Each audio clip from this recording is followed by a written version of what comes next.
नमस्कार मंडळी, उकळत्या पाण्यात हिरवी मिरची टाकून तर पहा, तुमचा विश्वासच बसणार नाही इतकी टेस्टी आणि अप्रतिम चवीची रेसिपी तयार होते. बघा, पाण्याला उकळ आल्यानंतर त्यामध्ये हिरवी मिरची टाकून दिलेली आहे.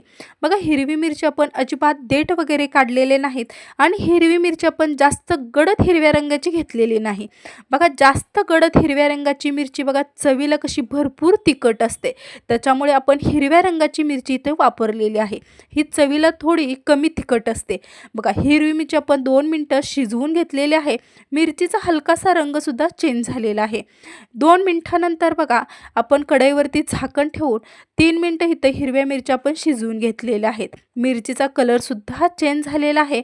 बघा, आता आपण मिरची शिजले का नाही पाहूया. ज्यावेळी आपली मिरची बघा चपटी होते, त्यावेळी आपली मिरची बघा व्यवस्थित शिजली असं समजून जायचं. मिरची आपली चपटी झालेली आहे, मिरची आपली शिजलेली सुद्धा आहे. ही मिरची आपण बघा अशी झाऱ्यानं काढून देऊया. मिरचीमधलं संपूर्ण पाणी काढून घ्यायचं आहे आणि ही मिरची आपल्याला कोरडी करून घ्यायची आहे बरं का. मिरचीमध्ये अजिबात पाणी वगैरे ठेवायचं नाही. बघा, तोपर्यंत आपण आता मिरचीतलं कोरडीसुद्धा झालेली आहे. गॅसवरती आपण कढई ठेवलेली आहे. त्याच्यामध्ये बघा तेल टाकलं. तेल छान गरम झालेलं आहे. त्याच्यामध्ये बघा 1 चमचा मोहरी टाकलेली आहे. मोहरी छान तडतडून फुलू द्यायची बरं का. त्याच्यामध्ये बघा पाव चमचा हिंग पावडर टाकलेली आहे आणि इथं लसूण चेचून टाकलेला आहे. लसणाचा कच्चा वास जाईपर्यंत आपल्याला लसूण परतून घ्यायचा आहे. लसूण परतून झाल्यानंतर त्यामध्ये हळद पावडर टाकली. ती सुद्धा छान परतून झाल्यानंतर त्याच्यामध्ये जिरे पावडर टाकलेले आहे. ते सुद्धा व्यवस्थित आपण तेलामध्ये परतून घ्यायचे आहेत. त्याच्यामध्ये बघा इथे आपण जे मिरच्या आहेत ना, त्या उकळून घेतलेल्या छान बघा कोरड्या करून घेतलेल्या आहेत, त्या बघा तेलामध्ये टाकून व्यवस्थित ह्या मिरच्या आपण 1-2 मिनिटं तेलामध्ये छान अशा परतून घेऊया. त्याच्यामुळे बघा तुमची रेसिपी बनणार आहे ती चवीला अप्रतिम बनणार बघा. छान बघा 1 ते 2 मिनिटं तेलामध्ये परतून घेतली आपण. त्याच्यामध्ये चवीनुसार मीठ टाकलेलं आहे. मिरचीमध्ये बघा चवीनुसार मीठ टाकलं आणि व्यवस्थित आपण मिक्स करून दिलेलं आहे. आता एक सिक्रेट महत्त्वाचं म्हणजे बघा, ह्या मिरचीमध्ये आपण जाडसर असं शेंगदाण्याचं कूट टाकणार आहे. त्याच्यामुळे बघा ह्या मिरचीची चव अप्रतिम आणि उत्तम लागते बरं का. बघा, शेंगदाण्याचं जाडसर असं कूट आपण नाश्त्याचा 4 चमचे इतकं टाकलेलं आहे. व्यवस्थित ह्या मिरचीमध्ये आपण मिक्स केलेलं आहे.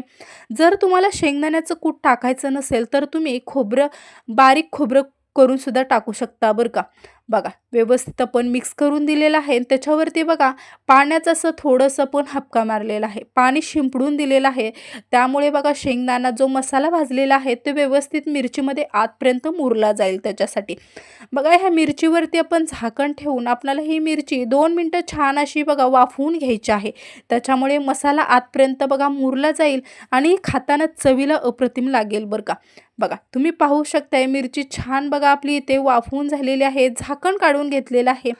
बघा, ही मिरची तुम्ही भाकरी, भात, चपाती कशाबरोबर सुद्धा खाऊ शकता बरं का. चवीला अप्रतिम लागते बरं का. आता मिरची छान आपली वाफवून झालेली आहे.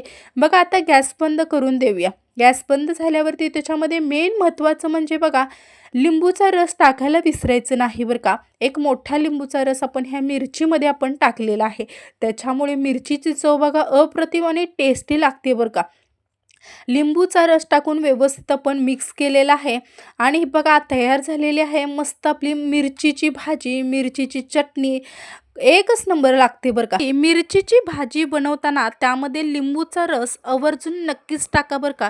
त्याच्यामुळे बघा मस्त मिरचीची भाजी चवीला अप्रतिम लागते बरं का. आणि ही मिरची बघा पाण्यामध्ये उकळून घेतल्यामुळे अजिबात तिखट वगैरे लागत नाही. अशी मस्त आपली टेस्टी मिरचीची भाजी, मिरचीची चटणी म्हणा तयार झालेली आहे. आजचा व्हिडिओ कसा वाटला हे कमेंट्समध्ये नक्कीच सांगा. चला बाय.